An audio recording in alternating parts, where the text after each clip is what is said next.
Thank you to the Arab Center for inviting me to be here today. It's a great honor. My only regret is that I only have a total of 45 minutes. I wish I had 2 hours and 45 minutes, because I'd like to talk for at least an hour and take questions for at least an hour and 45 minutes. Given the events of the day, or of the past few days, or maybe the past 40 days, I want to focus mainly on the Iran war. But I'd like to put my comments into a larger context. And I'd like to start by saying that when I was young and we thought about the Middle East, it was always emphasized that it is one of the three areas of the world that is of great strategic importance to the United States, in large part because that's where the oil is located. The other two areas, of course, were Europe and East Asia, and those areas were important because other great powers were located there.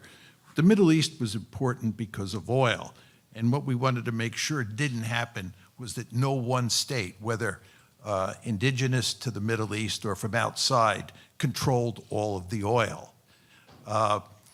What's happened over time is the oil issue has faded into the background because there's really no threat of any country dominating all of the oil in the Middle East. So we don't have to worry, we the United States, much about the Middle East because of oil. And the reason we care greatly about the Middle East today, we care enormously about the Middle East, is because of our connection to Israel. And the fact is that Israel has a very special relationship with the United States that is unparalleled in history. It's very important to understand this. The United States supports Israel unconditionally. The United States and Israel obviously have different national interests at particular points in time because no two countries have the same national interest all the time. But in cases where Israel's national interest and America's national interest diverge, the United States pursues what is in Israel's national interest. And the reason, of course, is because of the power of the Israel lobby, which is just enormous. I think most people realize that today. When Steve Walt and I wrote the original article in the London Review of Books in 2006, and then the book itself in 2007, I think most people thought that we were exaggerating. In fact, we were talking about the tip of the iceberg. And I think now people understand that. But it's just very important to understand that our foreign policy in the Middle East is largely driven by Israel. And of course, the key factor in making that happen is the lobby. So let's just talk a bit now about what Israel's goals are, sort of what Israel's grand strategy is in the region. I think it has three parts to it. One, they want to expand the borders. They want to create a greater Israel. This, of course, now includes the occupied territories, the West Bank and Gaza. But Israel's ambitions go beyond that. They want to take southern Lebanon up to the Litani River. They want to take parts of southern Syria. I think they'd like to take the East Bank if they could, and expand into the Sinai. They have a voracious appetite for expansion. That's the first goal, to create a greater Israel. The second goal is to ethnically cleanse the territory that they take. And here we're talking at this point in time mainly about Gaza and the West Bank. As you all know, there are roughly as many Israeli Jews as there are Palestinians inside greater Israel today. And that's a huge problem for the Israelis. The Israelis were willing to accept about 20% Palestinians, but when you're in a situation where it's about 50-50, that's unacceptable. So the Israelis are deeply committed to ethnically cleansing. And then the third goal has to do with their neighbors. What they want to do is make sure all their neighbors are as weak as possible. And this works in basically two ways. One is to have neighbors that are subservient to the United States. This is Egypt and Jordan, and I would argue even Lebanon to some extent. They want countries on their borders that the United States has huge coercive leverage over. And if that doesn't work with the bigger countries, like the Syrias, the Irans, the Turkeys, then they want to wreck those countries. And in fact, what the Israelis are very interested in doing in Iran is wrecking Iran the way Syria was wrecked. They'd like to break it up into different pieces. Or if they can't do that, they'd like to get regime change and get a regime in place in Iran that is subservient to the United States. But those are the three principal goals. And it's very important to understand that what was happening in Gaza, or what is happening in Gaza with the genocide, is the pursuit of goals number one and goals number two, creating a greater Israel that is ethnically pure.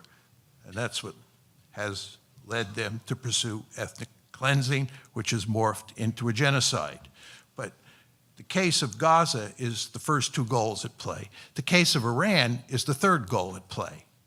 Again, the aim there is to break apart Iran or cause regime change. And if you look at Lebanon, Lebanon is really a case of the first two goals. They want to take the territory south of the Litani River, make it part of Greater Israel, and they want to ethnically cleanse that area. You can see them hard at work in pursuit of that goal. So that's the basic picture. Let me say a few words about Gaza before I go to Iran. What happened in Gaza after October 7th is that the Israelis saw an opportunity to cleanse Gaza. The two big cleansings that had taken place before October 7th, as almost all of you know, took place in 1948 and 1967. And those two cleansings took place in the context of a war. And once you have a war, which is what you get after October 7th, the Israelis have an excellent opportunity to cleanse Gaza. And they think that what they can do is they can use massive military power, air power mainly.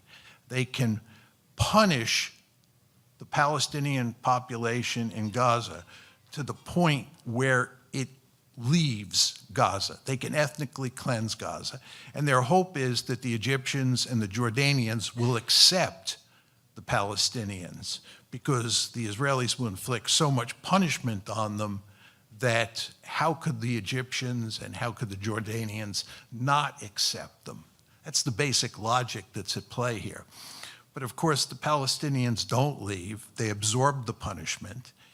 And what happens is that the bombing, the punishment campaign, morphs into a genocide campaign. And if you can't drive out the Palestinians, then you kill them all. You murder them all. And you do that through bombing, and you do that through starvation. And this, of course, is what happened.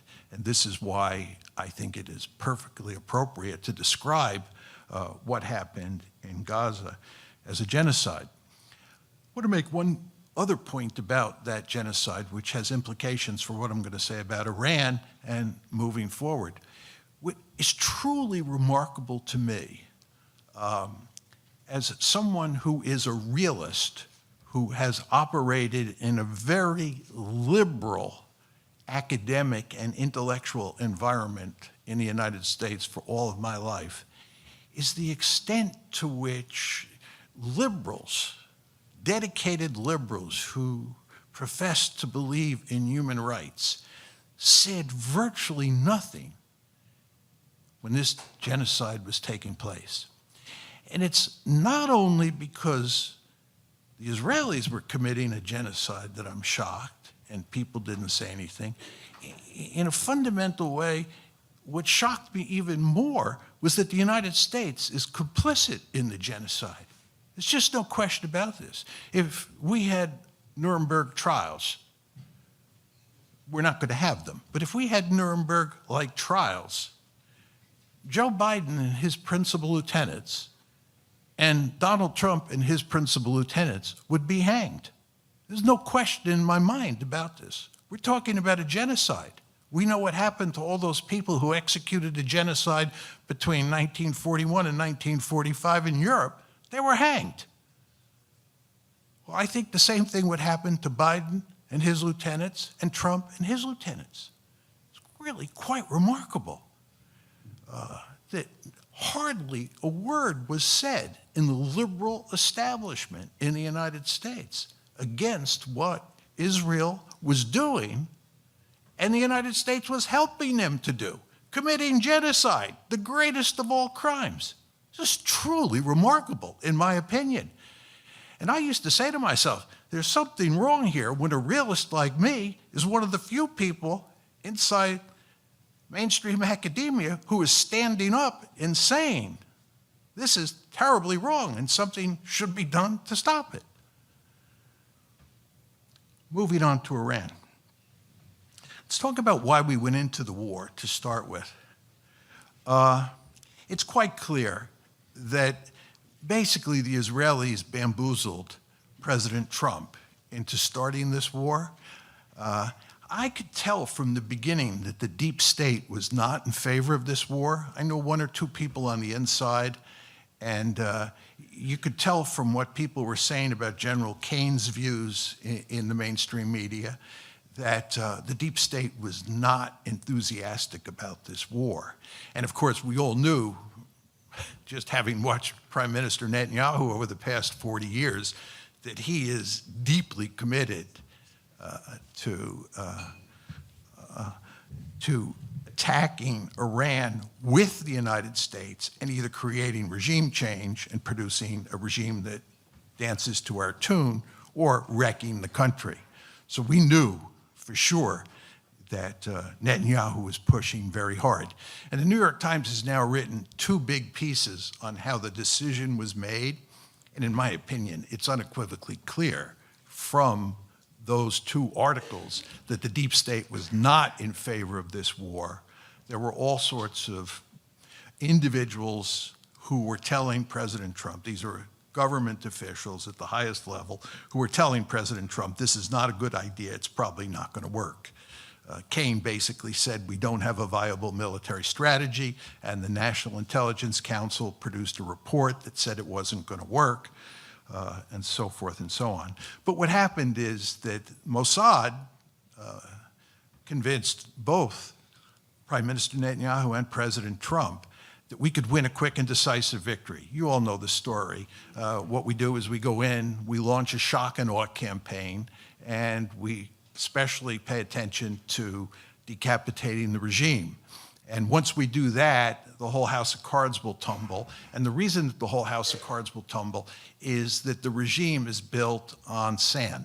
The foundation is very weak, and all you have to do is topple the leaders, and people will be able to rise up, overthrow the government, and we will get in place a new government that will basically surrender to us. It's quite clear that Netanyahu himself and the head of Mossad, David Barnea, played a key role, the central role, in convincing President Trump that this would work, that this strategy, this shock and awe strategy built around decapitation would produce a quick and decisive victory. And we all know from the international relations literature, when you don't produce a quick and decisive victory, that what happens is the war morphs into a war of attrition. This, of course, is exactly what has happened in the case of Iran. We're now in a war of attrition. And the fact is, we can't win a war of attrition. It's just not possible. Let me just give you 6 points that illustrate that. Think about this very powerful Navy that we have that President Trump talks about using to open the Straits of Hormuz. We can't put that Navy anywhere near Iran, certainly anywhere near the Strait of Hormuz, for fear that it'll get sunk to the bottom of the Jolly Roger by either Iranian cruise missiles or Iranian drones. You understand that the Navy is parked far away from Iran and not, therefore, very useful. Bases. we had 13 bases in the region, 13 major bases in the region. The New York Times has reported that of those 13 bases, all of them are either badly damaged or destroyed. In terms of ground forces, a ground invasion, people in the media talk about 40 or 50,000 troops being located in the Middle East, and this implies that these are 40 or 50,000 combat troops. That's simply not true. You need infantry divisions or Marine brigades or whatever to wage combat, ground combat against Iran. And President Trump has only recently moved 7,000 combat troops into the region. 7,000 combat troops. You could do hardly anything with 7,000 combat troops. And if I walked you through all the scenarios where you might think about using those 7,000 combat troops, you would see that this is, not possible to win any kind of, it's not possible to win any kind of military victory with those small ground forces. In terms of aircraft, do you know that in this rescue operation, we lost more planes in one day than we've lost at any time since the Vietnam War? Just think about that. We lost more planes in a rescue operation that's supposed to be a great victory than we lost on any single day since the Vietnam War. And that was a long time ago. And we fought a long list of wars since then. Then missiles and high-end munitions. You understand we're running out of missiles and high-end munitions. This is catastrophic for trying to contain China. We were supposed to pivot to Asia. We're pivoting away from Asia. We're bringing THAAD missiles. We're bringing Patriot missiles. We're bringing this Marine Expeditionary Unit out of East Asia to deal with the problems we face in the Middle East. This is not the way you want to contain China. This is pivoting away from East Asia, as I said. And then finally, we have no ability to defend our allies in the GCC, right? They're being pounded by the Iranians.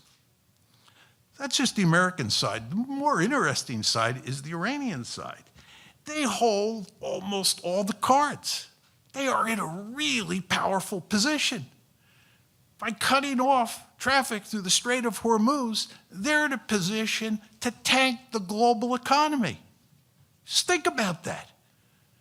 The leverage that they have is enormous. The consequences of what's happened so far for the international economy are going to be devastating.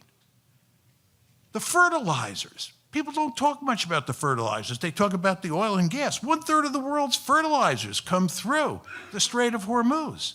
This is planting season in lots of countries. The consequences of all this down the road, many, many people are going to starve to death as a result of this crazy war. But the Iranians, right, they have huge leverage over the world economy. And we, of course, understand that. Furthermore, they have huge leverage over the GCC states, those 6 countries. Why? Because they can destroy them as functioning societies. They can destroy their energy infrastructure, but more importantly, they can destroy their desalination plants. These are big, fat targets, few in number. The Iranians have lots of very accurate missiles and God knows how many drones. They can wreck those countries. This is a serious threat. That gives them huge leverage. So the basic problem that President Trump faces, this is the basic problem he faces, is he can't go up the escalation ladder because the Iranians can beat him on every rung, because they have control of the Strait of Hormuz and they have the ability to wreck the GCC countries. And by the way, do enormous damage to Israel as well. There's a good reason that the Israelis are going to enormous lengths not to let us know what's happening inside their society in terms of hits from missiles, both ballistic missiles and cruise missiles, right? So you just want to understand that. So we can't go up the escalation ladder. And moreover, there's no exit option here except admitting defeat. That's the only way Trump can get out of this, is to basically admit defeat.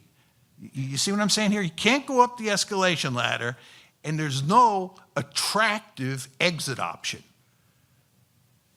And the Iranians are certainly not going to give him an attractive exit option. If you're playing their hand, you want to be incredibly hard-nosed and ruthless with the United States and the Israelis. They are mortal enemies. You understand that from the Iranian point of view, we are an existential threat to them. So they have a deep-seated interest in driving a hard bargain, to put it mildly, and they have a lot of leverage. This is the predicament that Trump is in. So this brings us to Monday. Monday morning, he issues this remarkable Truth Social post, where he says that if the Iranians don't cave, in other words, if the Iranians don't throw up their hands and surrender by nighttime, he's going to destroy Iran as a civilization. He's going to destroy it and make it impossible for Iran to come back from the dead. This is a truly stunning statement. This is another example of genocidal language. Did anybody ever think that an American president would say something like that? I certainly didn't. This is the kind of language that you would expect from someone like Adolf Hitler, right? That you're going to exterminate this country called Iran, erase it from the planet, and make it so it can never come back? Sounds like a Carthaginian solution, doesn't it?